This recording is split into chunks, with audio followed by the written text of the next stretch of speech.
Don't speak too much, walk like I don't speak too much. Walk it, those I like. You know I'm coming. I'll be right around with you.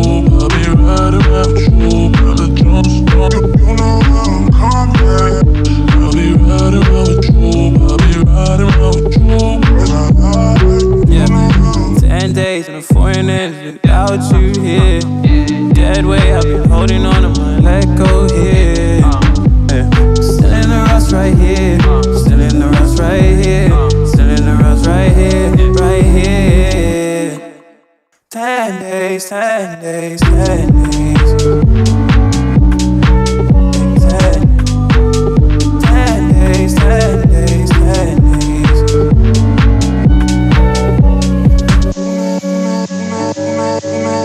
You know I'm coming. I'll be right around with you. I'll be right around with you. Brother, don't stop. You know I'm coming. I'll be right around with you. I'll be right around with you. Cause I like. You know I'm 10 days in a foreign land without you here. Eyes wider and my thoughts older, but you're still not here. Still in the rust right here. Still in the rust right here. Still in the rust right here. Right here. back it up and dump it. 10 days, 10 days, 10 days. Back it up and dump it. Back it up. 10 days, 10 days, 10 days.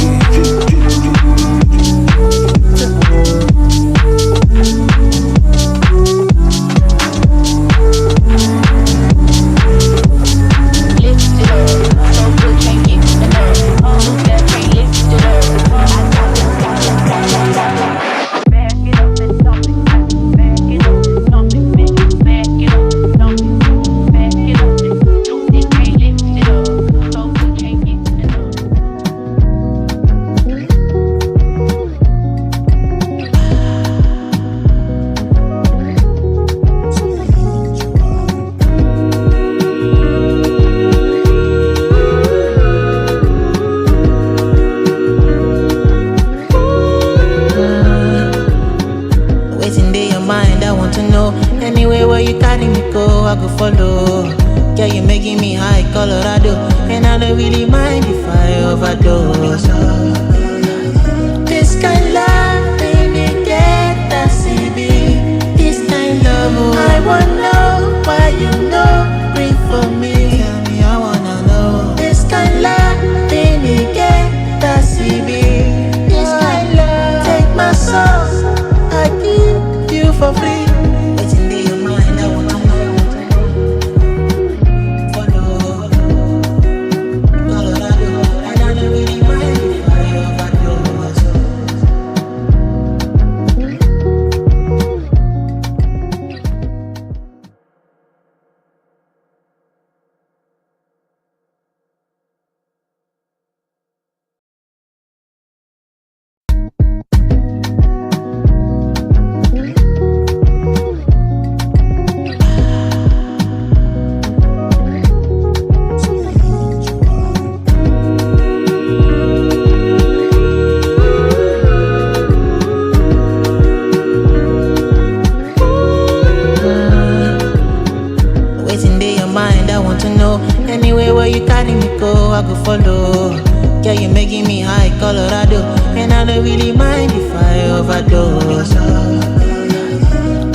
say? She over here talking about Napule. I'm so west, this should be my last name, A. I'm looking for a cutie, someone who won't betray. Yeah, and my love goes deep. If I say I love you, then this shit is what I mean. I see you getting wetter through your jock moose jeans. My forever is forever, can't let nothing come between. Diamonds in my ear, put your wifey in the trance. After we kick it, I'ma turn into a fan. Can't respect a nigga if that's something he demand. I'm loyal to my niggas and I'm loyal to my fam. Y'all switching sides like Stacey Dash. Pride is the cost, you could price the tag. But for 45 minutes, I'ma get the bag. Finna be there for my sons like my name's Stephen Nash. Or Booker, this a light cooker. My bitch fine, yes sir, she a looker. This catering mean that we don't need no DJ. Not a place for a face we done seen like C say.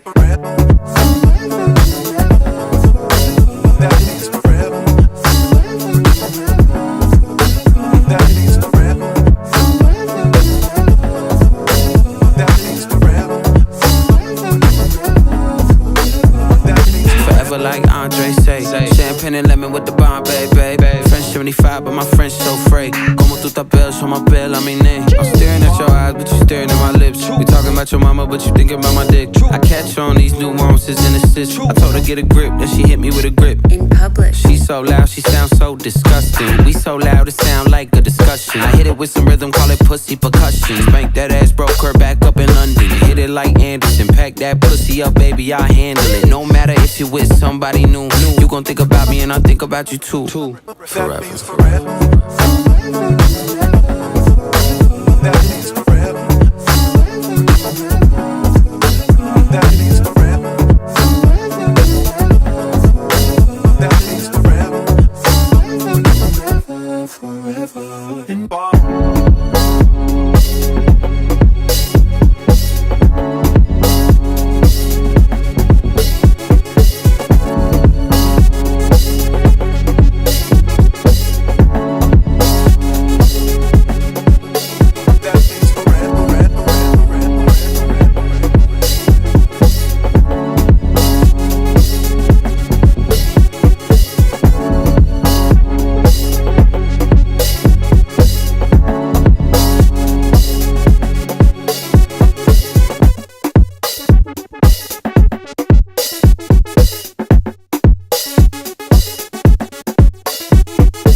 There we go. Awesome.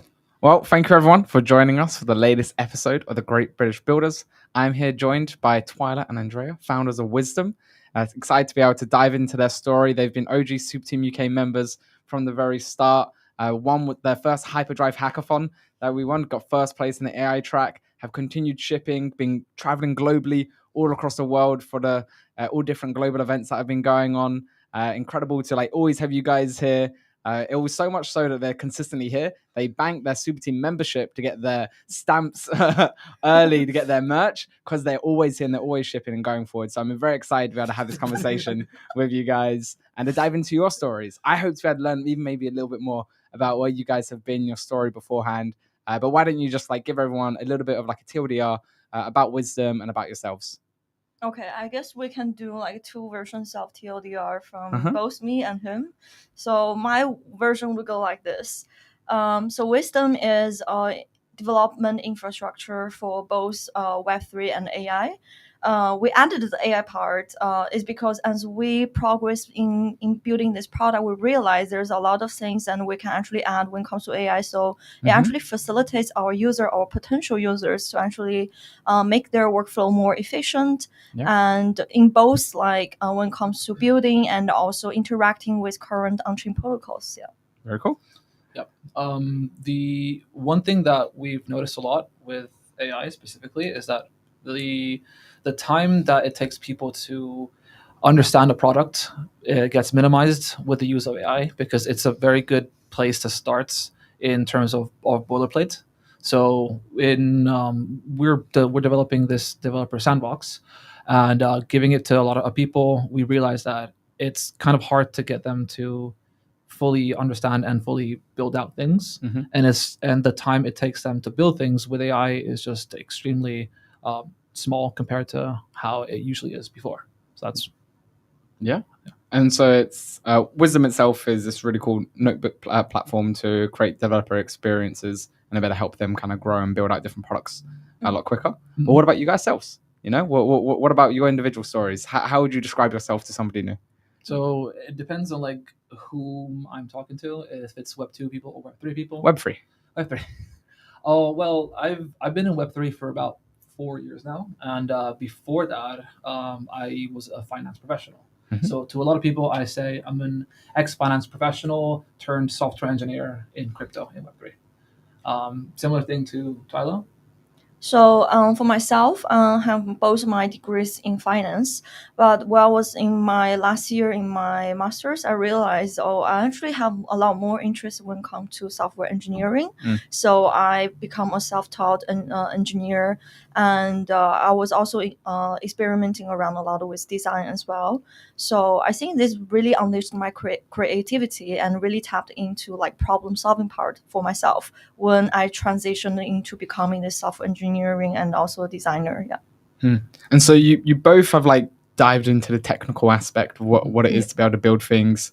But what was like your journey like at the very start? Mhm. You know, so what we tell everyone a little bit about where you grew up, your experiences, how that kind of then shaped into who you are today. Because even just mentioning before, like the founder mentality is a unique kind of mindset. You know, it creates a very different type of person who can be able to then push on and be able to grow companies. And it usually begins with like that beginning story. So I can tell everyone a little bit about where you grew up and maybe some of those initial experiences. So for me, it's an interesting journey. I've always been between states, and when I mean state, I don't mean countries. Like between like mentalities, states of minds. I did grow up between countries. I grew up between Italy and America.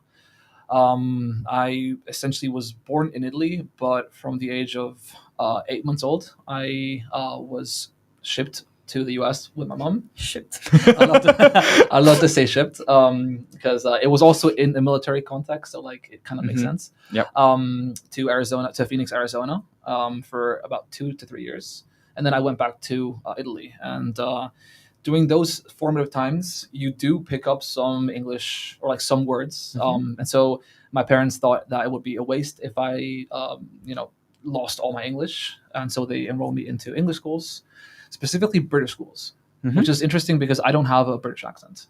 But one of my best friends growing up, he is in the UK right now. He is British, and I do sometimes tend to have some British words come out of my mouth here and there. Every now and then there's a bruv that slips out. But yeah, I've always been in between worlds, in between states, in between countries, and that I think gave me a sort of an edge relative to my peers. in so much I can recognize things from different perspectives better than most people that I've been with at the very least in the past, and this allowed me to enter into and enter into interdisciplinary roles. So when I was a kid, growing up in Rome with American influence, I saw a lot of different things. I was very interested in poetry and philosophy and literature, which might shock some people because now I'm not. I'm basically like the antithesis of that. Because I think when you grow up doing something for so long, and when you shed your teenage or adolescence skin, you sometimes you tend to leave that world behind. I guess in a way. So that's what happened to me. So I grew up essentially loving different schools of thought, philosophies, literatures, etc. And it was only in university that I started to pick up more scientific aspects of the world, and that's essentially because I grew up and I realized that the role of the philosopher does not really exist anymore. And that was a sad realization. To be fair, I spent most of my childhood, fantasizing of being a poet, a philosopher, and then growing up realizing actually those are usually people that don't really exist anymore. And but that formed me a lot in terms of coming up with ideas, right? I think that is one of the biggest things that you do have to have as a founder, the ability to just ideate and just have ideas constantly. And it's not just one or two great ideas. It's just you have to be in a constant state. And this is what founder means to me, at the very least. You have to be in a constant state of ideation, essentially, where it's not enough to just have the idea. You never stop having ideas and having to expand on these ideas, etc. And this is why I'm saying this is why I'm bringing up my my philosophy and literature past, my humanities past, because this is essentially what I used to do a lot when it comes to that field of Practice. Practice. Yeah, thank you. I used to expand upon philosophical thoughts. I used to write a lot of poems. Back home in Rome, I have a binder this big. That basically I had over 1,000 poems that I've written between the age of 11 and 17. Wow. Which is very funny because one of my favorite poets was Arthur Rimbaud, and he also develops his entire corpus of poems between the adolescence age. So I was kind of trying to emulate him in a way. No, but it's beautiful to be able to see where your journey has taken you and be able to notice these connections. Talk about the idea of those formative years, thinking and processing how to think of thoughts. How that, because where do you think the thoughts come from? Because when we talk about ideas for a second, that is an interesting part where it kind of comes from somewhere, perhaps, or it's then allows you have to channel it. You've got to be able to understand how it approaches to the scenario that you're in, adapt it, form it. And then when you apply it to actually building and creating your startup, you've really got to be able to understand how that fits into the big picture and the roadmap, what you're being able to create. But where do you think usually these ideas started to come from, and why you, from a young age, was thinking in that philosophy mindset? I think it's because me coming from two different, worlds, state of minds, I was always in a conflicted state of mind, essentially. Okay. So I always was experiencing one thing and then realizing that actually it's not the way that it is. So, coming back to my childhood best friend, British lad, he's a good lad. He was essentially the antithesis of life in Rome. He lived in a very remote place outside of Rome. He lived in a farm, right? He had farm animals, peacocks, pigs, a bunch of dogs, and so being with him was a sort of was something that I could use as a frame of reference to see to to question what I was doing in my own life. I come from I'm very lucky coming from like a well-off family. My parents always loved me. They always supported me, and I'm insanely grateful for that. But I also was I was in the Catholicism path, which I still am. But a lot of the things I started to question when I was a kid, especially thanks to the help of my interactions with people outside of the environment in which I was in. So I had the chance to compare and contrast with a lot of people and a lot of situations, and that's something that made me question a lot of things. And through questioning, you get to reasoning, right? And when you start to reason, you start to understand things better. And one thing that I loved to do back then was just sit and think. That's it. Just sit and think. It didn't matter where the thoughts took me. Just sit and think. And then, of course, what that essentially entailed was me having to write things down on a piece of paper.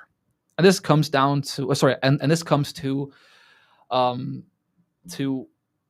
this can tie together to what we're building with wisdom, right? So one thing that I loved to do as a kid, I don't do so much right now because smartphones, screens, etc., is always having a piece of paper at hand. So having an A4 piece of paper. Why A4? Because you could fold it in half, then in half, then in half, up until like I think 4 to 5 times. And what you would be left with is essentially like a little square that you could open as a booklet and then open again and open again. And in each of these segments, I would write something. I did not see that as a piece of paper. I saw it as a canvas. I saw it as something that I could unleash my creativity onto. And this has always been the case for me ever since I was, ever since I could write, essentially. And in a way, this is what, I'm trying to instill into wisdom. It's a blank canvas where people can just unleash their creativity. That's one of the reasons why wisdom is a notebook or an editor, because it's just a blank slate. We give you the pen, we give you the tools possible to actually create, and you can just unleash your creativity. So you're given the pen and paper. Yeah, exactly. And then they're able to fold it up however they want to see fit. Yeah. Like in the future, they'll be able to make origami from it. Yeah. Exactly. Right now, they can make their little booklet. Yeah. And so how did, and we'll then touch on to Twyla, your story of like how it brought up, but just to finish then the connection between, as you then went to university, you went into this finance world, how did that little then trajectory coming out of your childhood, going through your poetry period, with 17, you stopped writing your poems, and then you started going into what you call the real world, as you then switched into out with the philosophy side. How did that then lead to now you being like the technical lead for wisdom? So essentially, it sort of like fell onto me, everything. So again, in high school, I got shipped to Belgium because my mom got a job in the NATO military base in Belgium, and so I finished my high school there. And so the way that Italian high school works is you have 5 years of high school, and the rest of the world usually have 4. So I was in my 3rd year of high school, or actually finishing my 3rd year of high school, that I got the news that I would be shipped off to Belgium, where they had a normal, quote unquote, normal 4-year high school. And so I essentially skipped 1 entire year and a half of high school. And that made me have to think what I wanted to do with my life. And so I did not. So essentially, I skipped out on 1 year of 2 years of research for what university and what degree and what topic I wanted to dive into. And I did what everyone that does not know what to study does, and I went to do economics. Right. I studied economics. Exactly. and not just economics. I did it in English. So back, Okay, yeah, yeah. so in Italy, you sometimes have the choice of doing your degree in English. And I was like, okay, like if I have to go back to Italy, might as well just do it in English.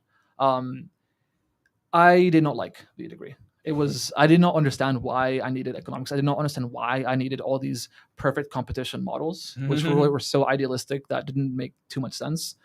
And so I always dreamt of doing something else, something more technical. Like actually dreamt, because in my first year of university, and this is a funny tale actually, I had a friend that was always with me. He was doing the Italian course of the same degree that I was doing. We met each other in back in high school. And we all always goofed around the first year, so we didn't really get anything done. We didn't get a lot of exams done. And towards the second year, at the start of the second year, he changed universities. He's like, you know what? I'm done with economics. I'm done with the school. I don't like it a lot. So I'm gonna enroll in software engineering. And I saw him excel so much. He would always get like A pluses at every single class. And I'd never told him back then. I told him like actually a year ago about this. To myself, I was thinking, yeah, of course he's always getting A's. He's doing something that's actually nice. That's actually like fun to do. Because, you know, like growing up, you always, or most people teach you that in order to study and to work, you need to do something that you don't really like doing, because that's what growing up means. That's what working means. You need to, you know, in Italian we say you need to fold your what was this called? Sleeves. Yeah, thank you. You need to roll your sleeves up. Roll your sleeves exactly. up. Yeah. And you have to like just get dirty. bite the bullet.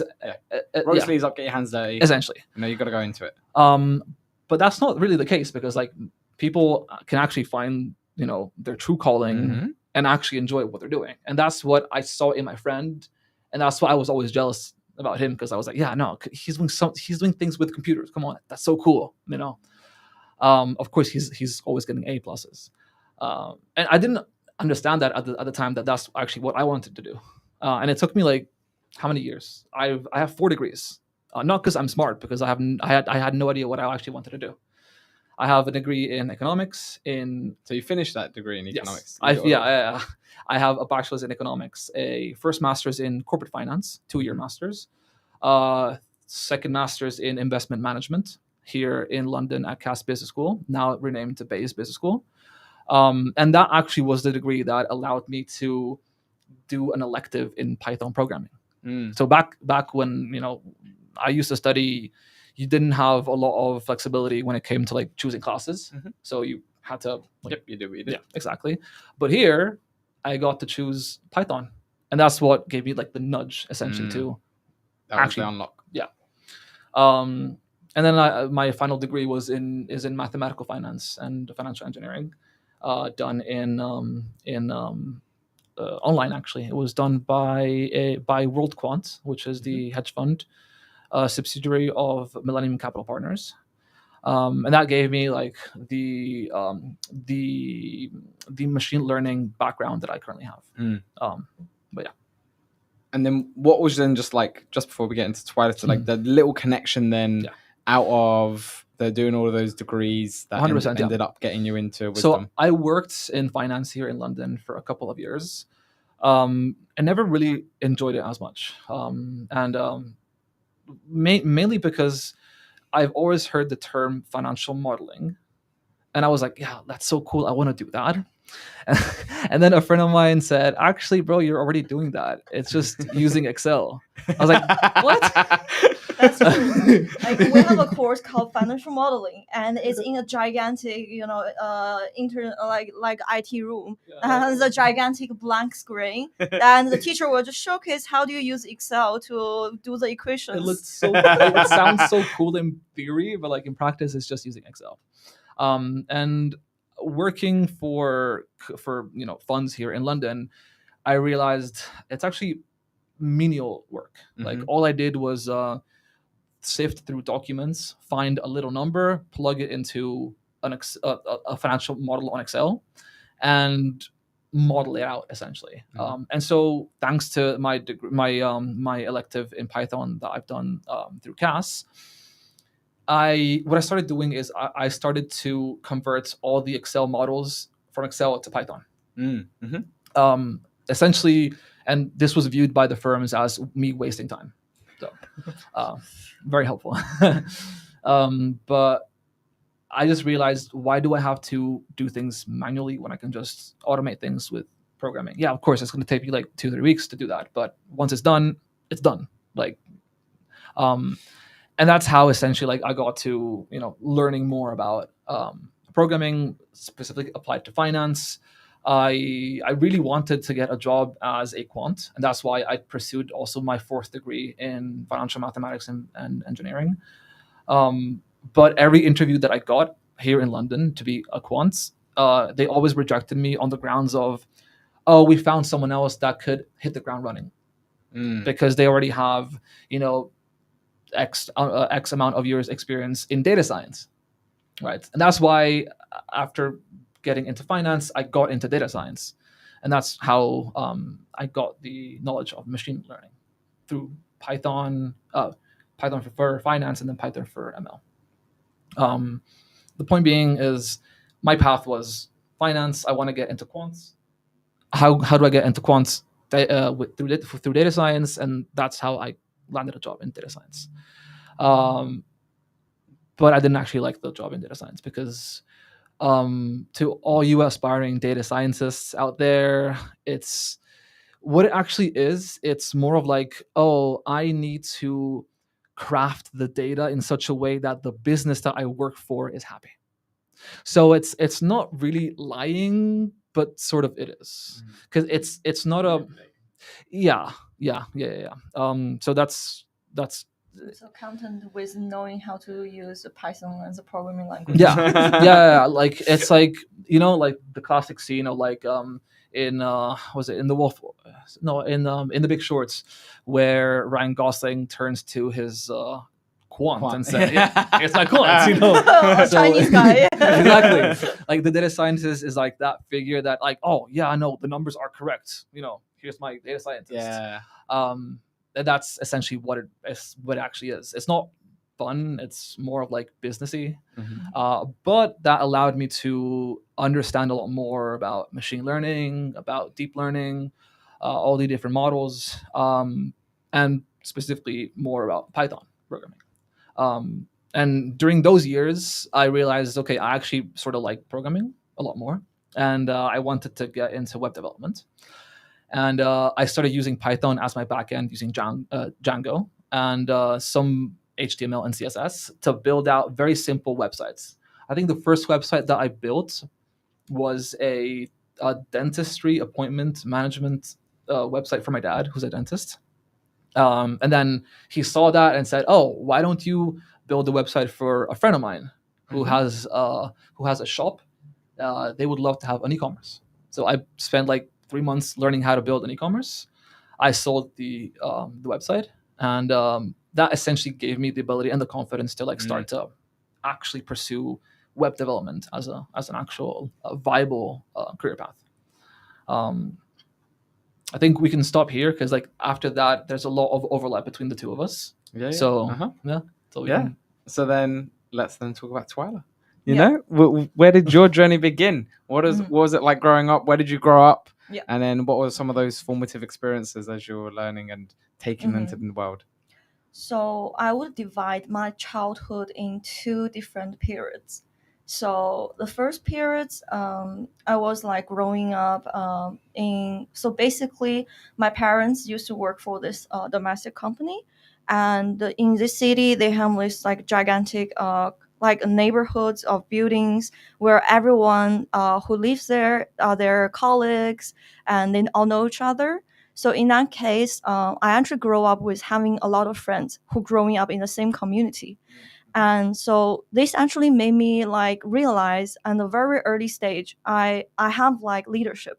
So I would say like certain type of personalities, you are born with it. So because I remember very vividly, like when I was 3 years old. So that's during the age when me and also my friends, I think we were both around, we are all around the same age, and we still haven't gone to school and around the age, but all our parents are working. So there was one day I told them, "Hey, let's go to this place." There was this like kind of like a slider where you can like slide down. So it sounds very very fun as a child. You know, there's a slider, you can just go there and slide down without just doing that all day long. And but it's very far away. And I just told them, just follow me. I know how to get there. And we didn't tell any of our parents because they all and working. So I just led them there, and we just stay there for half of the day. And around like dinner time, one of my friends' dad like came to us. He was like, "Oh my God, here you guys are," you know, and then he brought all of us back to home, and he called all of our parents. "Oh, they're safe, they're safe. I found them." And that night, my parents beat me up because I'm the one who's in charge of that. Yeah, don't laugh, but that's very classical Chinese parents of parenting, and is because they are very worried about our safety. Like we're very very Yes. small, very very young, 3 years old. We can easily get like trafficked by like random strangers, and but luckily we're safe. So I always use this as an example of me showing of my leadership. Like, because growing up, I've always led around people like in that way, but like not trying to teach them to do bad things, but like yeah. But But you I naturally managed stepped to up. get them to do stuff in a safe way, and yeah. So, and that was like the first stage of my childhood. I would say like I have a lot of friends. I have like a community of friends, and we all know each other. And I would say I was very lucky because usually as a child that grow up in China, you would have a lot of like after school work to do. Yeah, yeah. Like you either get to send to like extra like classes to study more stuff like piano, like Yep. or drawing or something like that, or you get to do more things like study English, something like that, to improve your grades. But my parents was very easy on me. Like they never told me, "Oh, I force you to learn this and that." They were like, "Whatever you want to do, we support you." So I had a lot of like my own time to actually explore and to have fun with my friends. And I feel that's very critical for a child to actually have this kind of like free time to basically be on themselves, be within their peers, and to explore what they can do together. Because what we usually do is we would kind of play these role play games. It's like we would mimic, for example, you are the boss of the supermarket, and I'm the customers, and you Yeah. have some goods. I'm using some fake lips and like a fake money to buy some goods from you. So it's I feel this made us learn the responsibilities and learned how to adapt to the society very well, because we started to like do all this role play when we were very young, like when we were like little kids. And so this was my like first period of my childhood. Oh, sorry, another important story I just remembered is I think that was when I was 7, so or 8, Yeah. around my third grade of my primary school. So I started this basically like a selling campaign of my extra unused how to say that, the notebooks, the pens Yeah, yeah. that school give out Mhm. for us for free. Yep, stationary. Yeah, stationaries. And I have too many of them, and I realized I'm not using them at all. I was like, okay, while I was in the classes, I was thinking, how do I do this? So after like I think 30 minutes, I come to a conclusion. I have like some friends. I just told them about my idea. Oh, let's all combine our unused notebooks and pens, and let's put them into like kind of like prizes for lottery. So we created a lottery scheme. So everyone can enter into the lottery for free for once. They can draw a prize for free for once. But if they want to like redraw, they have to pay like very very cheap price. But and then we just created this lottery game, and with the prizes being all these unused extra stationaries, and we have like entire classes of participants.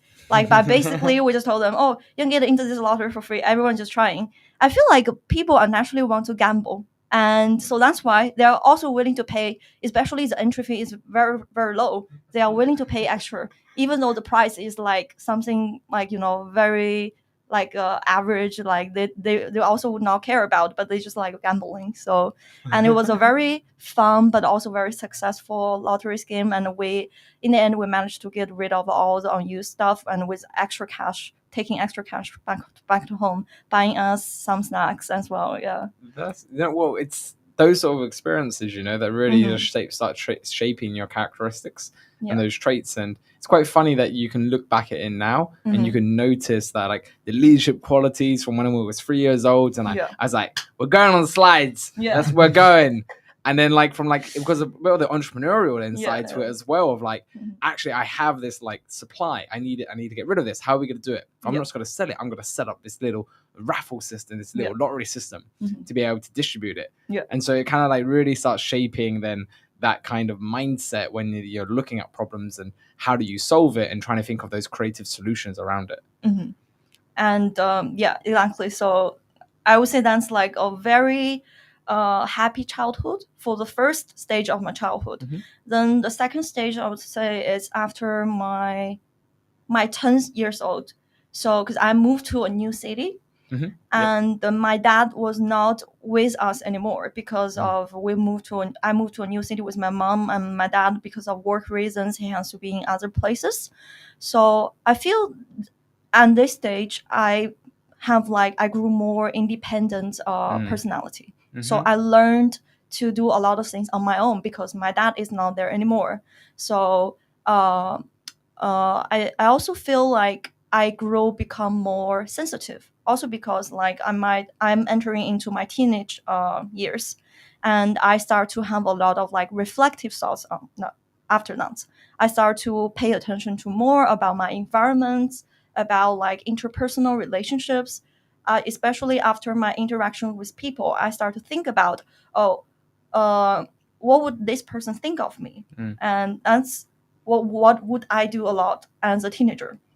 I would say like I was very sensitive, but I think this also like gave me a chance for me to be very sensitive to my environment, and this also is very critical to now when we are creating wisdom, because I feel a lot of like a business development is done like if you are able to be agile and also sensitive enough to some signals, that's very very subconscious level, like it's very buried underneath the talk, and sometimes even the person who was saying that to you didn't even realize they have some hidden intentions, and I'm able to catch that part. Mhm. So I would say this is a good mix of my personalities. One side is being very outgoing and leadership type, and the other side is also being able to actually being quiet and being able to capture whatever energy and also hidden messages that is flowing in the environment. Yeah.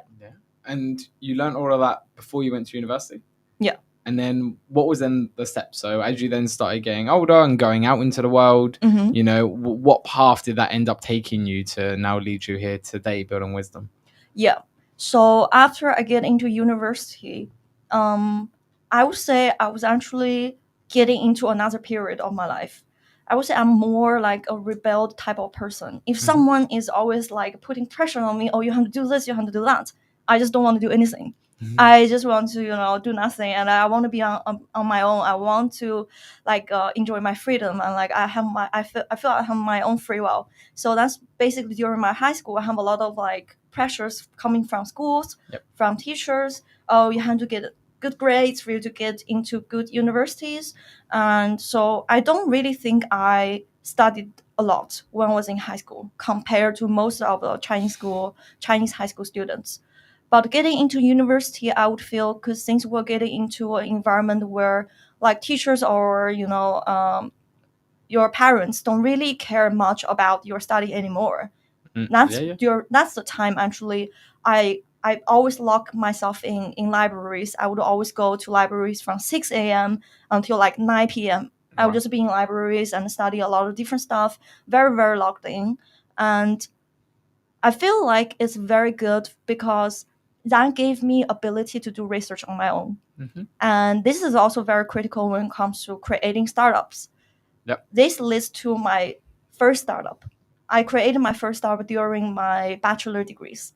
That was because I always go to libraries, and I realized there's so many students, they go to libraries, they occupy the seats with their personal belongings, but themselves would be gone like for so long, for hours. Like people do this here as well, but here like it's fine because there are always empty seats somewhere. But in libraries, like there's maybe over 50K of students on the same campus, and there's only one library. So it's a lot of like, I would say the resources is like underutilized, and the efficiency rate of utilizing the library seats is not good enough. This leads to many people who actually want to sit down and study like without being able to find a place. So I come to this conclusion. So basically one day I was like brushing my teeth. This flowcharts, not flowcharts, but like a diagram popped into my mind. Oh, I can create this online seat management system that basically can allow people to book, manage, and also like rent out their seats while they're gone, because they don't want to lose their seats for forever. Yeah. But you can tell people, signal to people, hey, this is the time I'm like leaving. If you find this time is like suitable for you, you can use it while I'm gone. So I feel that's a better solution for people to actually utilize the library seats. Mhm. And then, but back then I didn't know how to code because I was like learning finance stuff. I told this to some of my classmates, and they are very interested in like trying to achieve it, but they also don't know anything about coding. And then we're like, okay, we got to find someone in our school who know how to code. Like after about 3 weeks of searching, of course, it's not like a smooth story. Like we went to so many different people. Most people would like tell you no, like I don't have time, they're not interested. But in the end, we managed to find this girl. She just like gladly take this job. Like it's totally unpaid job. We have no budget to pay her, but she just wants to get participated in to be part of it. So she is able to she basically wrote all the code, and we basically sit down together to plan out how can we scale it, not just like apply it to our own school. So we to different we also went to different schools in our cities as well, and most of them are very interested in our solution. So I remember like we went to Peking University, Tsinghua University as well. But there's a lot of like back and forth when it comes to like pricing, etc. So I just remembered it was like very tedious, and all of us are also like having a lot of like work to do. For example, me, back then I was applying to a UK school to come here to further my study. So we didn't end up like selling our business, like kind of like SaaS model back then. We just sold our business to our university, so they acquired our solution. Also like it's not like easy. It's not like, oh, we create this and they acquired immediately. There was like 5 very intense meetings and we done with information department of the university, like all the heads of departments, actually like the people who are 30 years or 40 years older than all of us, and we're sitting on the same table and talking about acquisitions, how we can scale it, how can people like actually utilize it, how we can like modify the solution to make it more adapt more people's needs, etc. as well. And also I remembered at one point we even want to try to raise VC funding as well. So 2 of my co-founders, they flew to Shanghai. They talked to one of the biggest Chinese VC. Wow.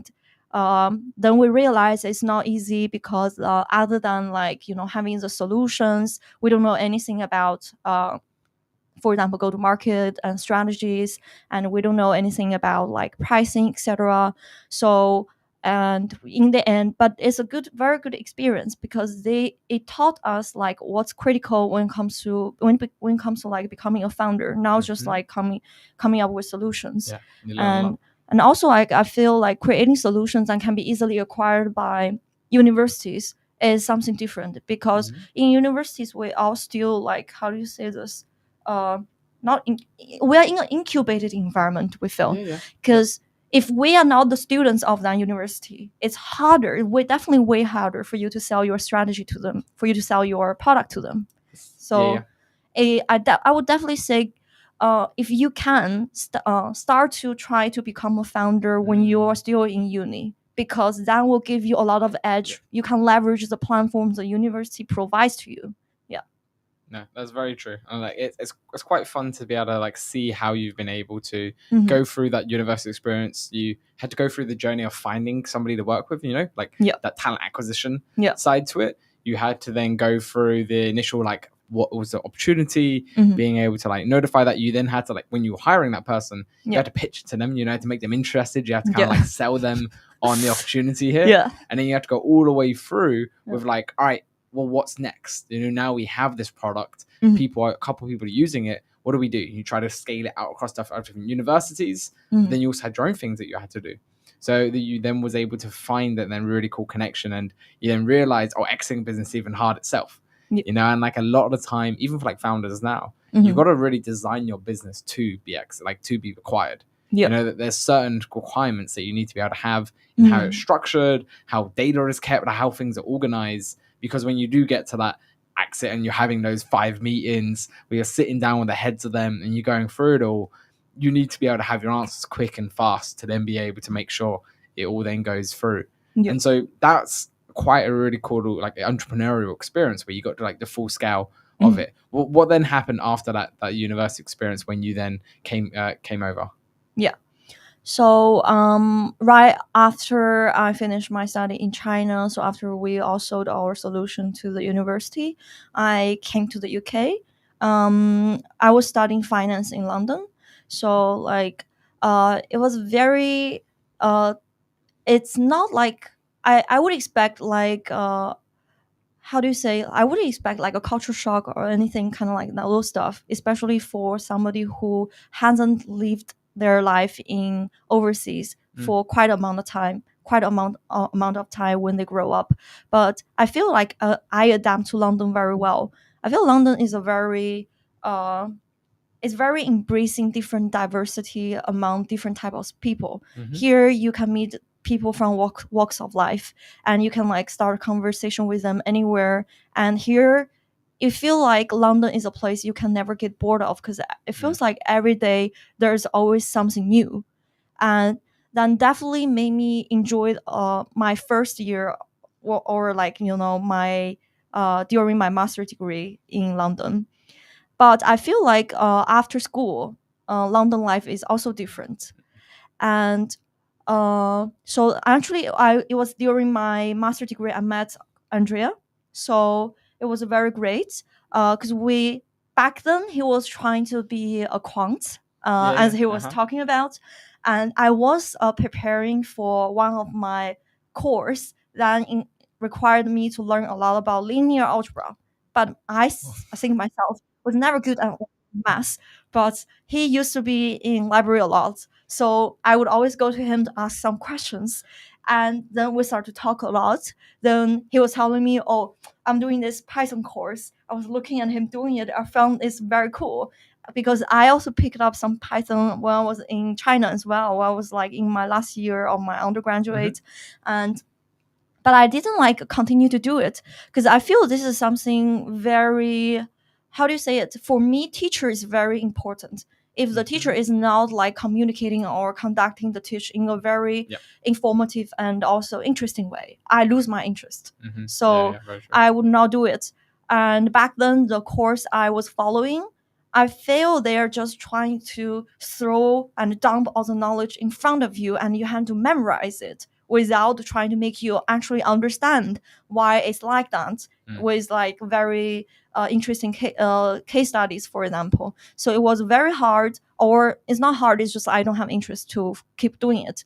But then after I met him, he was telling me, oh, there's this Coursera course you can follow along. It's done by University of Michigan. If anyone is interested in like learning Python on their own, they can do it. I would say both of us can guarantee it's a very, very interesting and easy to follow course on Coursera. It's done by University of Michigan. It's called like Python 3. for everyone, or I think I don't know. It's called Python 3. Okay, Python 3. Okay, he remember better than me, but it's very good. And that's when I start to also pick up Python as well. And it's like influenced by him a lot. I was also thinking, oh, maybe I should be a data analytics after I finished my study. And I was like, that was also during COVID time, so it was 2020. It gives me a lot of time on my own to actually do all these courses online. So after doing Python 3 on Coursera, I think that was back then there was a big trend of meme tokens. Like we all start to invest, and then I found this other course. It's about building your own blockchain. I was like, okay, that's very cool. I can build my own blockchain and launch my own token. Then I started to do it. That's my first software engineering related course. Yep. And that's the first time I really get my hands on writing code about software engineer product. And I realized, oh, it's actually more fun than just writing Python to do data analytics related stuff. Because although doing data analytics, I also enjoyed it because it allows me to have a lot of critical and also logical thinking. But I realized I also want to combine my creativity with coding as well. So software engineering is a field which allows me to combine all these skills that I want to use. So after that courses, I start to like learn more about software engineering as well. I start to get my hands on also on design, and that's when I realized, oh yeah, software engineer is the field I want to get into. And after that, I just stayed in. Yeah. And so that's a really cool, I guess, like touch point to then how you guys met Mhm. and like how you guys started then working together and something. So how did then that lead those couple years now Mhm. into like wisdom coming into birth? So we had a project back in 2021, 2022, where we were trying to combine the AI field with Web3. This was way before LLMs. Yeah. Well, very pioneering. And it was essentially, we were trying to build a recommendation engine for NFTs. Okay. So just a way to... So like if I'm on, or back then especially, if I was on OpenSea, if I then went on Magic Eden and I was like, what do I do? Where do I go? Well, yeah, exactly. I can ask your LLM and it'll be like, that's the alpha, because I hear It's it in all not these, just like, that, Discord it's, chats and Telegram. We created a wallet-to-wallet recommendation system. So essentially, it picks up on like what things you have in the wallet, and it uses that essentially as context. Okay, cool. Because like how, for example, if you use Amazon, like the interfaces and use all the goods that you have on your page, it will definitely be different from, for example, Jack's or mine's. Yeah. And also Google have like very in-person like customized ads. So all the things that you see on these websites, on these apps are like only customized for you. Yeah. Back then we were thinking, oh, now you go on, for example, OpenSea, on Rarible, like all the NFT you saw, like it's static for everyone. Everyone's homepage is always the same. Yeah. But then it's not really great because people's interests can be different. What if I'm interested in more of those fields related stuff? And so that's why it came to our mind, how can we create like a recommendation system that make everyone's homepage looks different? Then you can easily, like more efficiently navigate all these NFT websites to pick the NFT you really want under 5 minutes, let's say. And then, but back then, we also had this other co-founder. He is the one actually come up with, who is the one behind the logics of recommendation system. And he is a very experienced in AI fields for over 20 years. So, but after he built out our system, we try to put it into real use. But then this made us realize a problem is that when it comes to building the recommendation system, there's a system you use is you get all the data that's like kind of like tags that you put on the different NFTs. But there's so many NFTs creators. They put any random words related to maximize their SEOs for their own NFTs. So it's not really accurate. So you cannot really pick up what this NFT is by just like filtering them out by using tag system. It basically just ended up whenever you tried to search any term, a bunch of unrelated NFTs would come up because they just used that same term. And many others. So that made us realize, oh, cool. It's definitely something that's cool to do, cool to build, but it's not going to be feasible. Yeah. But that did help me specifically a lot in landing a job in crypto, my very first job in crypto. That was as a full stack engineer in a company called Pentagon.xyz. It was done by the founder of Rory Capital, which was one of the top 15 protocols in terms of TVL back in 2021. This was on the Ethereum stack, by the way.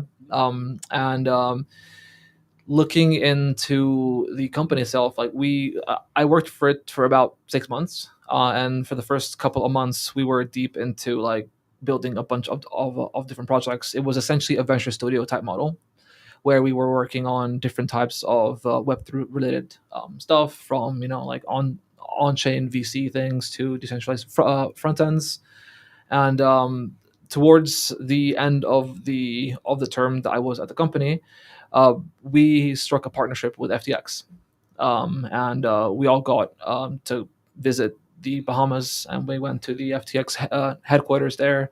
I stayed for about 2 weeks, where we met up with Sam Bankman-Fried, and we explored a bunch of different partnerships that we can have together. And it was essentially a venture studio type model for FTX to basically pump out projects. And that's when I started to get familiar for the first time with the Solana people. So with the people behind Backpack. Well, back then it was they were really into X NFTs, so they were creating Backpack essentially to be the home for the X NFTs. Met a bunch of amazing and brilliant builders in the Solana space that now are doing either things related to Solana or other chains. And then when FTX sort of imploded back in starting in October 2022, it was sort of like a wake up call for a lot of us. And what I essentially started to think was, okay, how do we get here? How do we get to a company as big as FTX imploding because of their own negligence? And that seemed to me that it was a very similar problem to what we had in 2008 with the global financial crisis, in so much as there were a lot of things that were happening, and it was all public, to be fair, but it's just like no one actually went and like opened the box, right? No one actually went and like investigated, like, hey, what is actually going on under the hood? And so that's coupled with the experience that I talked about in the past. That's how we both came up with the idea of like having a transparent type of editor where you can essentially write on-chain code and build things on top of it, essentially. And that came mainly for reasons that we both wanted to explore more DeFi activities and have a lot more transparency in the risk management aspects of DeFi. And it flourished into the company that it's now. Yeah, so just to add on that part, because like notebook formats, you will be able to combine different type of data types in the same document. So for example, Markdown, which is in rich text format, and then there's also data then you can import, and then you can display in table format as well. And based on that table format, you can write code, for example, Python, to do data analytics towards your code. Then you can use chart to basically plotting all the data insights that you have after your analysis. And we realized that this kind of like tooling doesn't really exist in a Web3 in blockchain space, while blockchain space is heavily there's a lot of on-chain data that's being underutilized.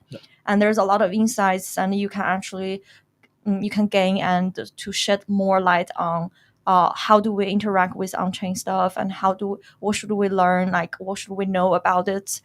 So I feel like if we can create such a tool, it will not only to educate people to write better code when it comes to like smart contracts, well, it will also educate people more about what to pay attention of, like what to know of when it comes to like different protocols as well, and also on-chain activities as well. and that's why we want to do it. Yeah. Because again, like as a data scientist and an aspiring quant, I use these tools a lot in my day to day. Back then, and I was when learning about DeFi a little bit more in detail, I realized that DeFi is basically quant finance but on chain. So why don't we have all the tools that we have in in Web2 land, in Web3? There's big companies that are pouring billions into the creation of these notebooks for analytics purposes, for bettering the pipelines of different individuals, and this is one of the many things that we're aiming to essentially solve in the Web3 space.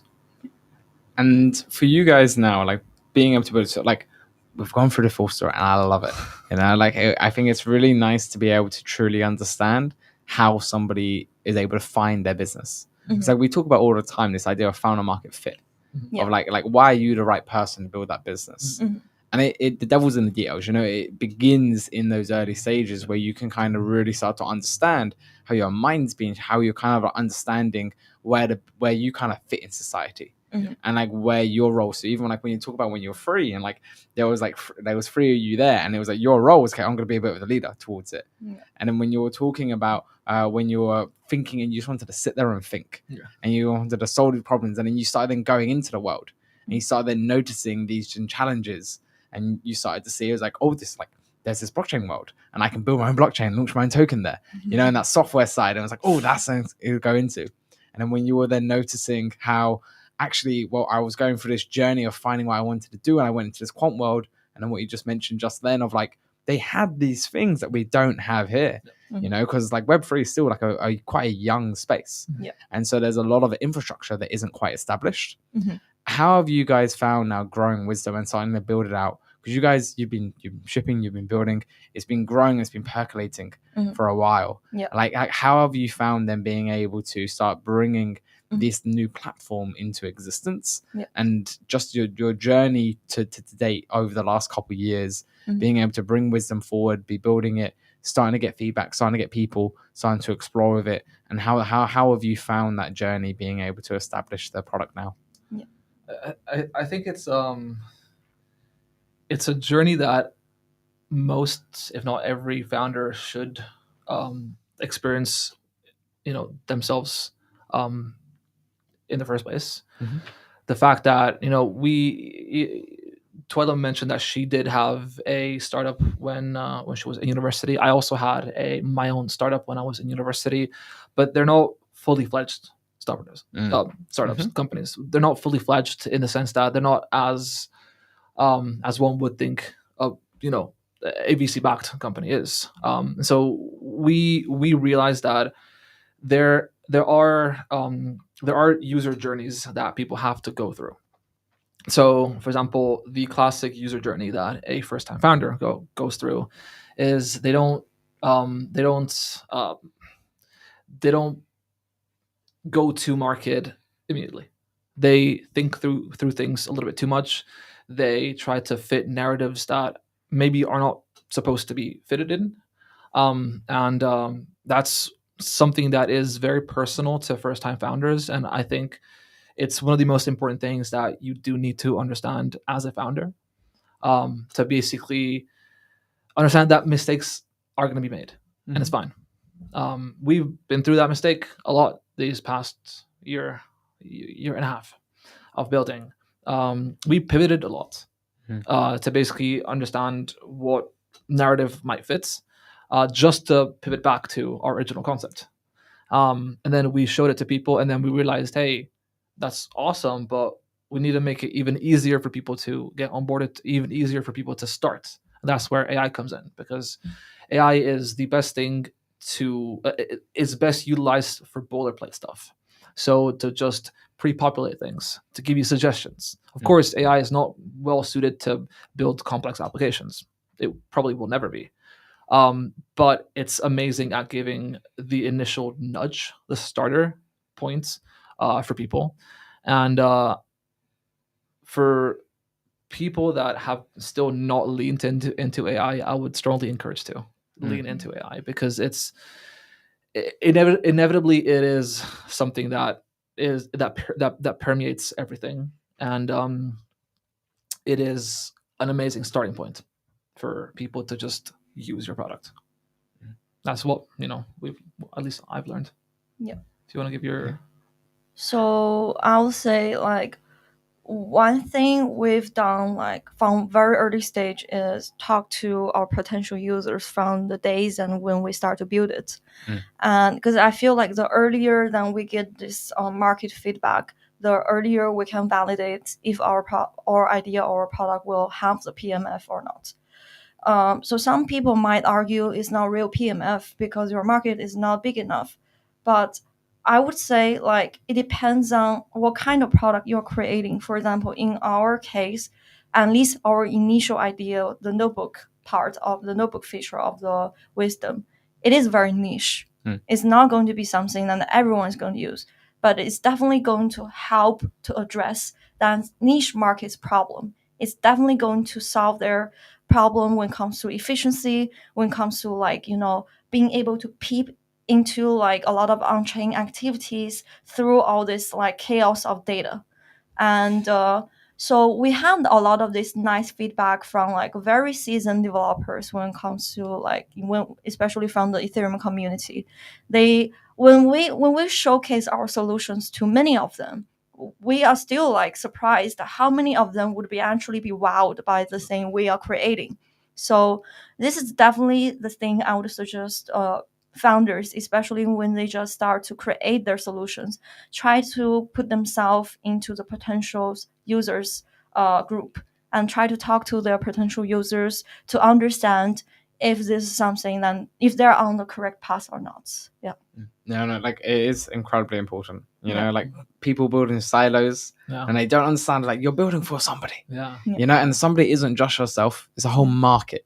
And that market is filled of people of many different walks of life, many different experiences, many different understandings, and you've got to be able to encapsulate their experiences, their averages, in order to be able to like bring it together. And so what's like the next stage for you guys? Like where is Wisdom going to be in the next 3, 6, 12 months? Yeah. So right now we're trying to create this vibe coding economy, because we definitely feel product building is very important. But I feel another thing is to build a culture around your product. Because just building a good enough product is not good enough for your users or for more users to come to you. You need to form a community where in this community users can resonate with your product. They can resonate with the culture and they can feel like they belong to here. So that's why we're trying to build this vibe coding culture now. And this is going to be Wisdom's plan for next half to 1 year. Yeah. The biggest aspect here is community. And why is community so important? Not so much as numbers and follows on Twitter or points on a leaderboard that eventually can translate to airdrops. Not so much for that. More for content.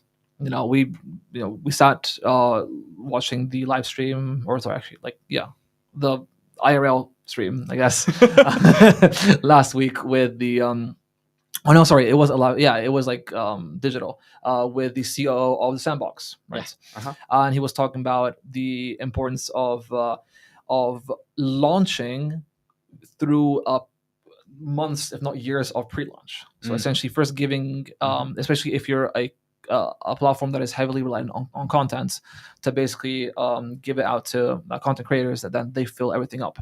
And so this is what is meant a lot by community.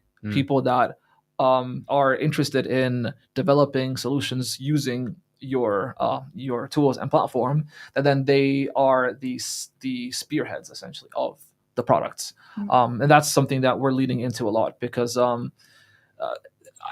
eventually this is going to be a place where people can build their own dreams. But to do that, we cannot enforce rigid rules. So for example, let's take the example of like a Webflow, right? So you have what is a Webflow? The product is a place where you can build out websites. But there's a lot of companies that are trying to build Webflow type environment for Web3. But what ends up happening is that they built out all the Web2 components, but for the Web3 parts, they built out the token stuff, some NFT things, and that's it. And anything custom, the user needs to contact the company and say, "Hey, I want to add this," and then they will have to pay the company, and it's essentially like it's very, very inefficient. What we're building towards is establishing a community of builders to basically build the primitives out, the components out, that then non-technical builders can just come in and utilize. Some sort of we can draw an analogy with WordPress.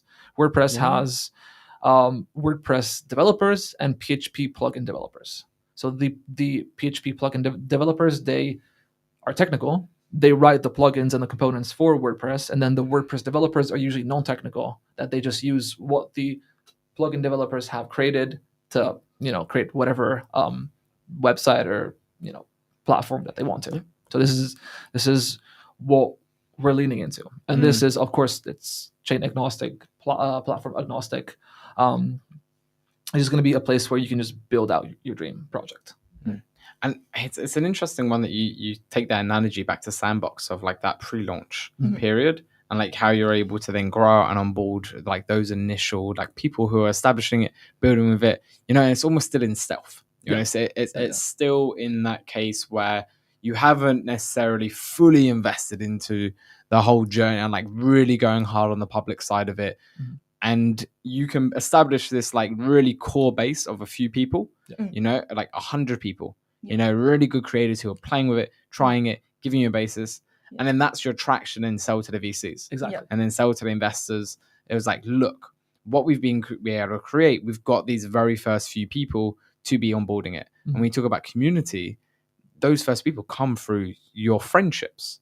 It's like that's how community really begins, and like how you're able to like really percolate a really strong inner ecosystem of people who know you, who you've been able to meet, who like really love what you've been able to create. You onboard them, they then like, this is actually really cool, and then they get a couple other people in. Exactly. And it only takes two of them. Like one person brings on two people, and then it starts then percolating, and then you're now able to have this like inner circle, like there's your pre-launch. And I think one of the key things he mentioned about like that idea of the pre-launch was the content was now ready. So that when new people came in, there was content there. Exactly. And it sounds like what you're describing with this idea of like the WordPress and the PHP developers, WordPress developers, is that when new people come into it, you're already going to have all these plugins ready to go. Exactly. And then they're going to be able to pull from them, play with them. And then when you have this vibe coding aspect towards it, you're now going to be able to, when you do that big public launch towards it, anybody can be able to come onto it. Exactly. Because they've got all of these like pre-programmed applications that they can then pull from. And then when it's built into this like notebook aspect, and when we talk about like notebooks, we're talking about like Notion like kind of experience. And then I'm able to then pull from that, and I'm able to then be able to like use these blocks, bring them together, be able to then create then these different experiences off the back of it. And that's where these initial creators pre-launch are really important. Exactly. Like how far away would you guys say you are from being able to have a group of 50 of these like early form creators who can be able to be creating these like plugins for Wisdom? So I would say not very far, because we already started the process. But we are very strict with like who we are onboarding now, because I feel like initial signal to noise ratio is very important and our current stage, because we really want people like very seasoned and the people who already have credibility in the blockchain space, for example, to create this kind of content, to utilize our platform.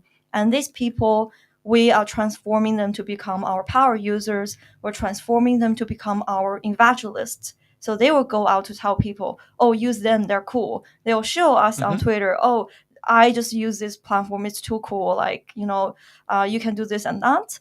And because these people, they most likely already have like a big follower base on Twitter, for example.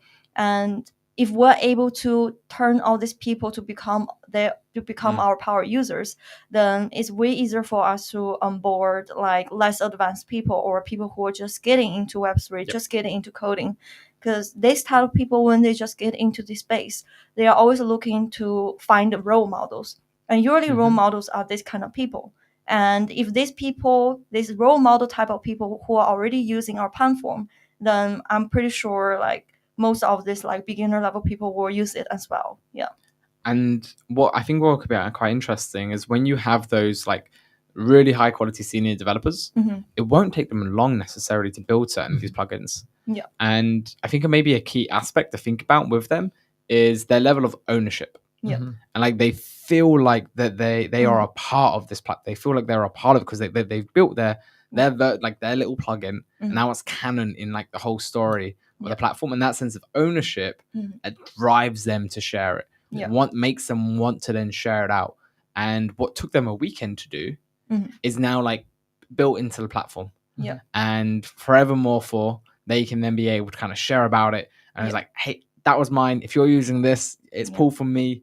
And like that creates then this creator economy within that world for you. And you guys get to like plant the seed, you built the base for then those then two sides to be able to come on as these senior developers. You said the PHP developers are building the plugins, and these new people are able to come in and able to experience what it's like to build in our wonderful world of Web3 without all the heartache of having to chew glass. And they get to design it in this like really cool notebook experience where things are plugging in and they're able to just work. Exactly. So I think that's definitely true. And also just one thought came into my mind is that I feel like for example, what we're building is a very good place for people to become creator, not just a builder. Because right now most of builders, they are only builders. They're not creators. They don't know how to distribute their content. Their content is their products, the code they write. It's in a GitHub somewhere. Yeah, exactly. So, and they're definitely, most of them are definitely not good at doing this on Twitter or not even mentioning doing it on YouTube. But imagine this platform like what the one we built, they can easily just, maybe not easily, but way easier to distribute it to become like a creator. Well, you guys will be doing distributing it for them, you know? Yeah. You're like, you act as in the platform to help them grow. So if their product works, you know, and the code works, the plugin works, and it's in demand, you know, people want access to that, by nature, the platform will promote it. Yeah. You know, you guys you wouldn't have to even like, as you guys wouldn't have to touch it. You know, the audience on the other side would be like, oh, fuck, I've been waiting for that. No, I can I can use that. Okay, no. Now everyone's starting to then use that. And so it creates that's a really nice aspect towards it. The builders who aren't the creators can be able to then grow their reputation. Yeah. Because one of the huge things that we even talk about to anybody who wants to get a job in the ecosystem is you need to grow your social reputation. Exactly. And that's it's true for any career. True. You know, your reputation is what gets you the role. Yeah. And especially when you're going higher and higher roles, it's the referrals, it's the reputation that allows you to get in. And even if we're not talking about getting into the role, negotiating for your salary in the role, you know, it's the reputation that gives you that edge to then be able to demand higher and to be able to continue to grow in that. And so for these then developers who are crack devs, you know, like they can ship, they can grow. This is a really awesome space for them to be able to grow that reputation while maybe socially they aren't there, but code wise they're there. And this creates a proper proof of work platform where there's no bias here. You know, did you build the better plugin? Yes or no? And then as a platform, you guys will be able to just distinguish, like, does it do the solution better than somebody else who has done it? Yes. Well, then that's when it goes higher up on the list. And then the code is able to drive their success rather than can they tweet well. Yeah, exactly. That's totally how we were like planning it when we like build out our user progression system. And we also have like different gamifications, etc. It's because like we also talk to a lot of founders, especially like non-technical founders who start out without having anyone know how to write code in their team. Yep. they probably will hire an external dev or rely on external development team. Mhm. But usually we hear this story a lot is like people get ripped off by these external devs, external develop shops. Like they charge them crazy amount of money and not delivering like satisfying work. So I feel this is one thing that the Wisdom can actually address well is also having this developer reputation system, as you mentioned as well. And it's not just like a resume; it's like an interactive resume, and it's all the past approval works, Mhm. and with interactive front end, like easily can be generated with under 10 seconds. We have demo like how you can do it. So it's not just that, it's also the social aspects behind it. It's like Yeah. how many times this people's work has been utilized by other creators as well. It's these numbers all adds up together. It's forming like a professional statistics about this person. And now it's more reliable than someone's recommendation. Oh, I trust this guy and he's a good friend of mine. You should hire him. Yeah. No, and it's very true. And I think that's an awesome journey that it's going to be able to be take onto it. And I'm very excited to be able to see that product out there. Mhm. We're now in the pre-launch stage. You know, we're bringing together those early creators to make sure it's content filled by Yeah. the time we were able to push out. And yeah, no, it's an awesome part. But also, I would like to say, it's not only made for developers for sure, because like we all have these amazing AI agents. Mhm. Is able to generate like things even as a non-technical users. You will be able to interact with it to realize your idea under seconds. Yep. So that's why cap yourself. You can utilize it. Come on, there we go. I'm gonna vibe code some cool stuff. Yeah. Vibe coding session with Super Team UK. That could be quite fun. Yeah. Yeah, no, I'll do that. You Yeah. know, Gi- Like a technical gi- workshop. give me the platform. Yeah. Give me wisdom. Technical I'll build workshop. something fun. Yeah. Awesome. And I think one of the last things I always think is really nice to be able to like talk about. Mm.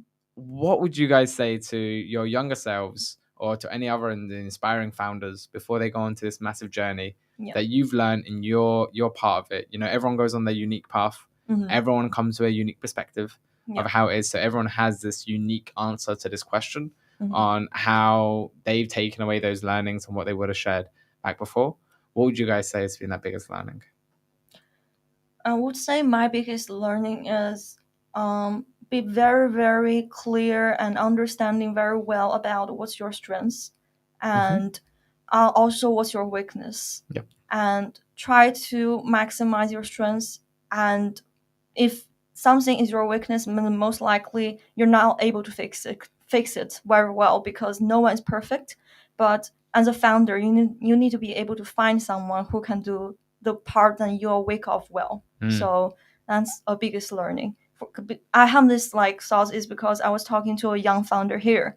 He was telling his startup idea and his team. I realized they all great engineers, but they don't have like skills to do business. Yeah. Because being a founder is totally different from being builder. Mhm. These are two different type of stuff. So if they are only able to build, then find someone who can sell. Yeah.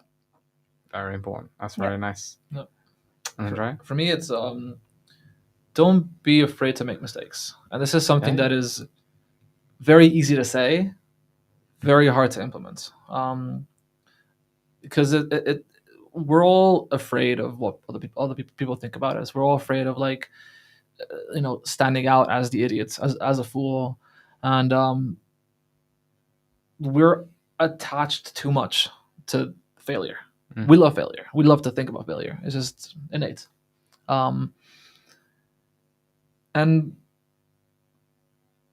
But everyone thinks the same. So like, if you fail or if you act like a fool, only you're gonna actually care. I'm not gonna care because like I'm gonna think, oh wait, okay, let me think of ways to not act like a fool. Because like we all are trying to not act foolish, and so that's something that is very, very hard to learn, and it just comes with practice, honestly. And when I say make mistakes, I mean in everything, right? With like for the longest time, I've been afraid of like pushing my code to production to like show people what I'm building, because like and this is like one of my flaws. Like I'm a perfectionist, and like I need to learn how to not be. So it's always like, oh, it's not good enough, it's not good enough, it's not good enough, and people don't actually care. That's the thing. Like people love to see progress, and this is one thing that is unique to, especially to this line of work, that it doesn't matter how many mistakes you made, as long as you're posting progress, as long as you're talking about progress, as long as you show people that there's actual progress, right? I think there's a big thing on the idea of the underdog story. Mm-hmm. Like that's something that I think is common across like anybody, the entire world. Like everyone loves the underdog story. Yeah. And the reason why it works is they started from a failure. Yeah. You know, and like there was a rock bottom that the underdog had reached, and they had to get there somehow. You know, like they had to like have a series of failures that got them there. And then it was what we love is that journey of like growth. And like how I was able to progress. And so you almost, I think one way to kind of get over that is like you almost give people you take away the ability to see that journey from you when you want to only deliver perfection.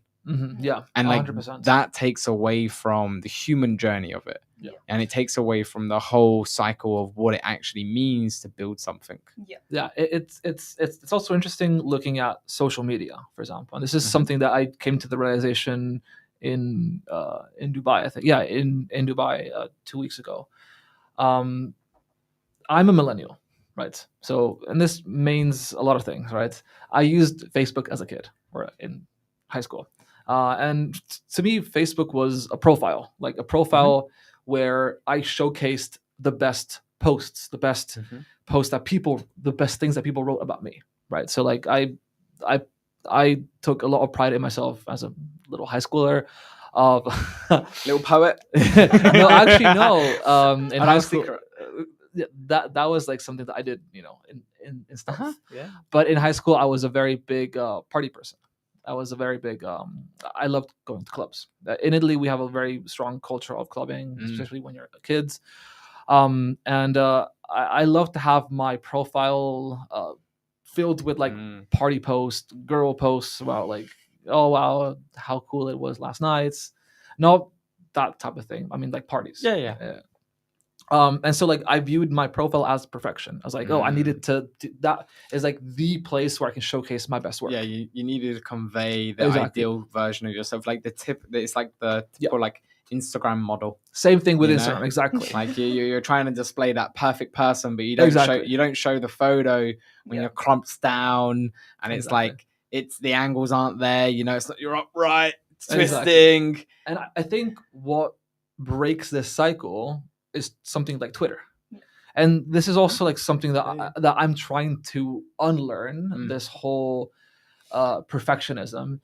I don't post a lot on Twitter because I view my Twitter profile as, oh, I only have like the best performing posts. Yeah. Right. I know that if I write a post, it's probably gonna have like a high number of likes. And so I'm only gonna do that. And so if you go to my profile, it's only posts that have like minimum 40 likes. There's 20 to 40 likes. But when we talk to people that are in the industry that just have a lot of reach in the Twitter in the Twitter space, what they tell us is just like post. It doesn't matter like what you write. Just it's be afraid to make mistakes. You know, and then we asked a good friend of ours, you know, what happens if you want people to discover your content?